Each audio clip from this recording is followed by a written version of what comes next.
Hi, I'm Jonathan from Some Talented People. Good morning or good afternoon, LinkedIn family.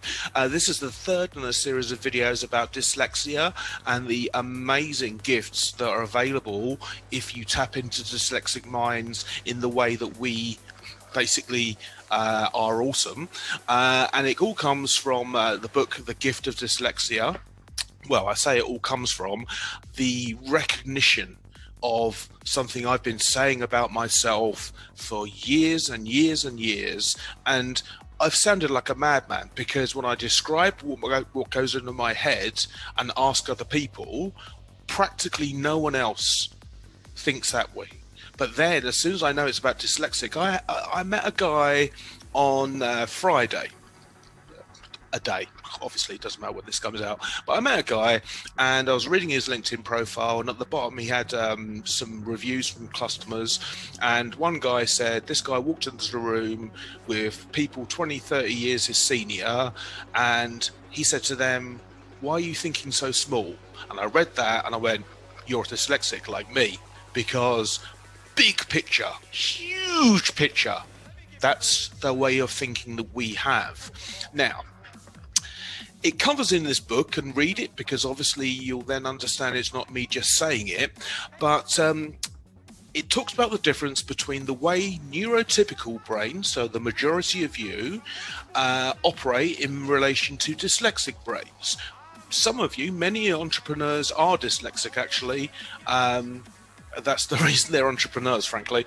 But it talks about verbal reasoning. So if you think about the English language, in order to understand the English language and understand what a sentence means, you basically have to wait until the end of a sentence to understand if it's a question, if it's an exclamation mark, if it's a full stop, if it's a semicolon, if it leads to something else. All sorts of things about understanding are limited in the speed they can operate according to how fast you can say it. Because only when you work along this linear path do you get the understanding. So verbal reasoning, look, 200 words a minute is what they reckon a professional radio announcer can do. If you augment it and adjust it electronically, we start to lose the ability to understand language around about 250 words a minute. And so that's as fast as you can go. And I have observed this as being absolutely true. Indeed, I was saying to someone in the gym, well, many years ago, 4 or 5 years ago, I said, look, I do like people, but they just seem intellectually pedestrian. And I didn't mean that in a negative way. I simply meant it that people seem so slow to think and to change specifically. In fact, many people never change, but they just keep on talking about the same loop over and over again in different contexts. And so visual constructions is how dyslexic brains work. It's part of the reason we struggle with spelling and grammar, because we're creating pictures, whole things, metaphors, and these pictures scale over time and geographic location, and we run stuff, all sorts of wild and crazy things that exist as whole concepts. And there's such whole concepts that the amount of written language it would take to describe them is so great that frequently when you talk to a dyslexic, for normal brains, it's like a barrage of so many words that you cannot even begin to get a handle on it, and you think, wow, that guy's mad. Well, what it is that a visual constructed brain reaches understanding and operates between 400 and 2,000 times faster than neurotypical brains. It's the reason I charge what I do for my services, and it's also the reason that you should seek out in your organizations people with neurodivergent qualities.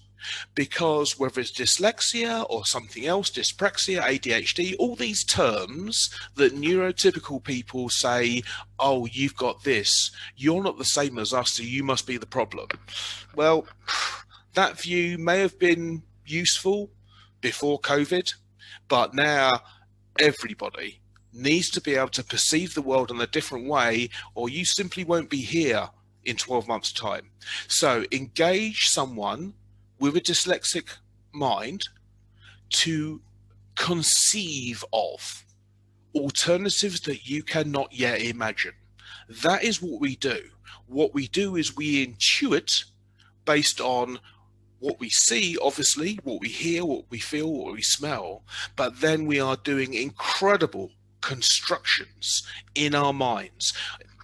Final story, I'll go on forever about this, but I'm working with a guy whose partner is dyslexic, and for her day job she does I can't even remember what she does, some boring job, but for her hobby she likes to make dresses.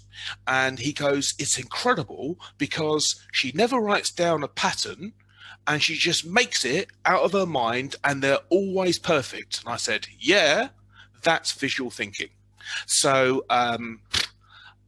if you've got a dyslexic child, buy the book. If you're dyslexic yourself, know your power.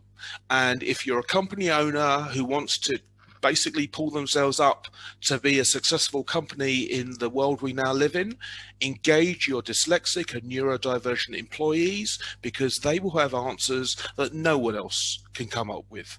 All right, you have a good day. I'll see you again.